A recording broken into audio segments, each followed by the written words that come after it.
What if I told you about half of the sports hydration products out there won't work for you? Not because they're bad products, but because they're made for different types of athletes. The biggest mistakes I see with the clients I work with is that they don't understand two things prior to buying them. First thing is understanding what sport they play and what the demands are, and then two, what are individual difference for themselves as an athlete that they need to have from a sports drink. So once you understand those two things, that's where hydration becomes a lot more simple, and it allows you to understand what hydration product is good for you. And that's what we're going to talk about in this video. We're going to talk about things like, in some cases, why water is not enough, when electrolytes actually matter, and also how to make your own sports drink without having to buy one of these products. So firstly, let's talk about hydration. So what is the purpose of hydrating during sport? And really the biggest thing you're trying to do with hydration is just replace anything you lose. So the sweat that you lose, replace that liquid from the sweat. Everyone has different hydration demands. If you're male or female, there's different amounts. Different ages have different amounts as well. So if you're, say, in your 9 to 13 and you're male, about 2.4 liters is what's recommended. As a female, that's a little bit lower at about 2.1. And those requirements go up as you age. One thing to note is that about 20% of that fluid recommendation will come from food. So it's not just solely fluid. The other component of hydration is electrolytes. The main electrolyte you need to really pay attention to is just sodium. All the other ones, the demand is not as high, and you can typically get it back from just food alone quite easily. So for most athletes, you want about 300 to 600 milligrams of sodium per 500 milliliters. This is usually needed when you're exercising in excess of 60 minutes. And that recommendation will change based on things like if you're exercising in a hot, humid environment or just a hot environment in general. And then lastly, if you're a high sodium sweater. And how you'll be able to tell if you're a heavy salt sweater is things like whenever you're sweating or doing your exercise, you're kind of getting this almost like side of eye burning sensation. Probably means you're a pretty high sodium sweater.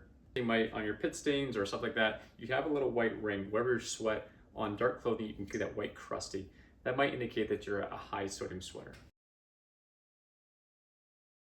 So let's go over some common sports hydration products and we'll talk about whether they're a good one or what scenarios they might work for. So the first thing to talk about is a G0 or a G2. From an athlete standpoint, the G2 is not a great pick, but the G0 might be a good pick if you're not worried about maintaining performance throughout whatever it is you're doing to exercise. I say performance because you want sugar in your drinks if you're trying to maintain performance, because that's a source of energy that you're going to use while exercising. There's another Gatorade product called G-Fit. I won't get into too much detail with that, but you'll see that the sodium is okay. Not great from a performance standpoint, but hydration is okay. Then when it comes to a normal Gatorade, you'll see that the nutrition facts are a lot better from a sodium standpoint plus a carbohydrate. So this is a good product if you're trying to maintain performance and get some hydration while playing your sport. And one thing to note is that the amount of carbohydrates in the drink, you don't want that too high. So a rule of thumb is nowhere above 8% carbohydrate. So that means no more than 8 grams per 100 milliliters. I won't get into the specifics of what that does to your hydration, but if you have a carbohydrate drink in excess of 8%, that can actually work against you and not really serve as a great hydration product. And that's why when I recommend a lot of clients, if they're taking juice as their sports drink, you want to dilute it because we don't want that sugar content to be higher than 8%. Another Gatorade product would be the Gatorade Light, and it's very similar to the G2 or G0 from a calorie standpoint. So it's saying that once again, that performance piece, but from a sodium, it's a lot better. So if you're someone who's a little higher sweater or you're in a more hot, humid environment, this is where you want a little more sodium in that product. Next are the BioSteels. So these are made very popular by Connor McDavid back in the day, and they're very similar to the G0. So their sodium's, it's pretty good. The issue there is just that they have no carbohydrates. Next thing are things like liquid IVs. So these are very similar to the Gatorlyte from an electrolyte standpoint. So you're getting about 500 milligrams per packet roughly, and a little bit of sugar. So it's the same thing like the Gatorlyte. These are pretty comparable as a hydration product. So if you don't need that kind of performance piece, the sugar, then these would be good options. And very similar to liquid IV, there's things like salt tablets, like Noon. Those are all great. Just to think of the things that we talked about. So what's the sodium levels? Is it between 300 to 600? And if you need some performance aspect to it, is there sugar? Now, of all the sports products, these are probably ones I don't recommend from a sweat standpoint. And you'll see from the nutrition facts why, because the sodium is actually quite low. It's more like a kind of potassium drink that has some energy in it. And lastly, as not really a pre or during sports product, but something good for recovery, is something like chocolate milk. So when you're thinking of recovery, the things you want to think of is, does it have fluid? Does it have any carbohydrates? So some sugar in it, and especially after is that protein piece. So this is just one example. You'll see from the nutrition facts, it's got your protein, which is what you want post. Having protein during or before, it's not gonna sit well in your stomach, so it's not something I recommend at all. It's got the sugar piece to replenish what you use while exercising. And it has some sodium as well. Not that we were worried as much about that sodium piece in chocolate milk, but it's just in terms of things it's got in there, it's got everything you kind of need. So instead of buying all these products, you can actually make your own homemade sports drink. So the things you're gonna need is sugar. You're gonna need some salt, which I just put in this ahead of time. You might want some flavor, so some lemon or lime water, or you can use some of these kind of flavoring agents like Mio that don't have much in them.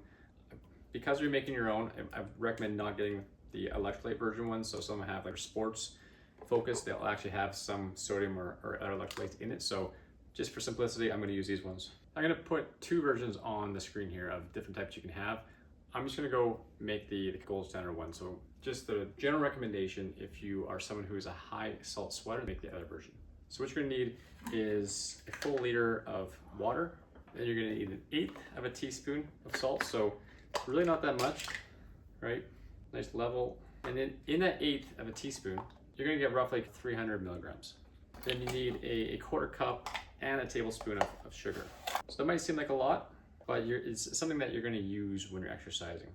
So then you'll add some kind of flavor if you like. You can have it like that if you want, but I would say most people would prefer a little bit of flavor. So we're gonna add some lemon and some lime. It's actually pretty good. So what you should find is that it's not gonna taste overly sweet or overly salty.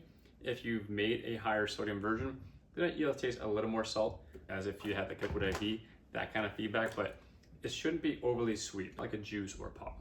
So once again, just to kind of highlight some main points, having that electrolyte piece is something that you need if you're exercising in excess of 60 minutes. So it's not something you need if you're having, say, half hour workout, or maybe something not as tense where you're not sweating as much. And just know that there's different products to support different needs. So your BioSteals are more kind of that electrolyte with no performance component. Same thing with the liquid IVs, same thing with the Gatorlytes. These are all more your electrolyte heavy products, but not as much of that kind of performance piece.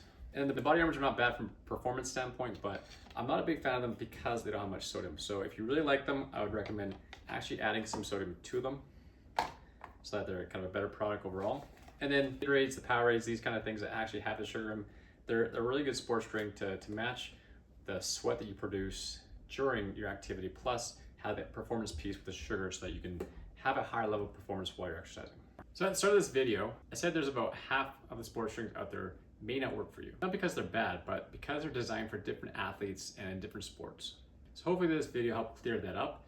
And if you take anything away from this video, hopefully it's that you understand hydration only works when you're applying in a way that works for yourself and for your sport.